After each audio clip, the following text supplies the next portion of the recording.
پاکستان کی mobile phone تیار کرنے کی ماہانہ صلاحیت 10 لاکھ سے تجاوز 21 موبائل کمپنیوں نے پاکستان میں پلانٹ لگا لیے۔ دنیا کی سب سے بڑی موبائل ساز کمپنی نے پاکستان میں اسمبلنگ یونٹ لگانے کے لیے 2 پاکستانی کمپنیوں کو شارٹ لسٹ کر لیا۔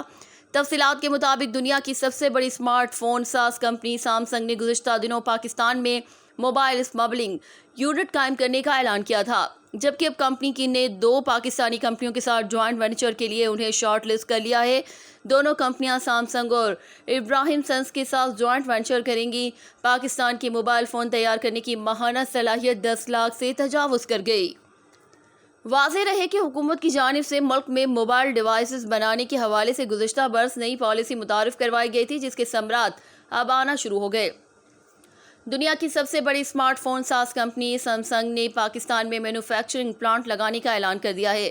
اس حوالے سے اہم پیش رفت یہ ہوئی ہے کہ سیمسنگ نے اپنے یونٹ قائم کرنے کے لیے کمپنیوں کا انتخاب کر لیا، جنہیں شارٹ لسٹ کرنے کے بعد اسمارٹ فون کی مینوفیکچرنگ کی ذمہ داری سونپی جائے گی۔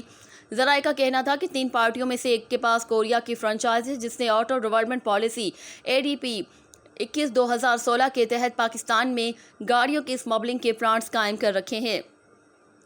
انہوں نے یہ بھی بتایا کہ اب تک کوئی معاہدہ نہیں ہو سکا، کیونکہ سیمسنگ موبائل فون کی مینوفیکچرنگ کے لیے متعدد کمپنیوں کو شارٹ لسٹ کرنے کے بعد ان میں سے ایک کو لائسنس دینے کے منصوبے کو حتمی شکل دینے کے عمل میں ہے۔ اسمارٹ فون بنانے والی دنیا کی سب سے بڑی کمپنی نے آمدن کے تخمینے میں کہا کہ اسے اپریل سے جون کے دوران تقریباً 125 خرب 11 ارب ڈالر منافع حاصل کرنے کی توقع ہے، جو ایک سال قبل کے 81 خرب 50 ارب سے زیادہ ہے۔ موبائل فون سیکٹر میں ہونے والی پیش رفت پر نظر رکھنے والے ذرائع نے ڈان کو بتایا کہ کوریا کمپنی رواں برس کی آخری سہ ماہی میں سیل فون کی مقامی مینوفیکچرنگ شروع کرنے کا ارادہ رکھتی ہے۔ مارکیٹ ذرائع نے کہا کہ سیمسنگ پاکستان میں کام کرنے والی کورین کمپنیوں میں سے کسی ایک کے ساتھ معاہدہ کرنے کے آپشن کو ترجیح دے سکتی ہے، جس کی وجہ کمفرٹ لیول آسانی ہے، جو شاید غیر کورین کمپنیوں کے ساتھ اسے نہ مل سکے۔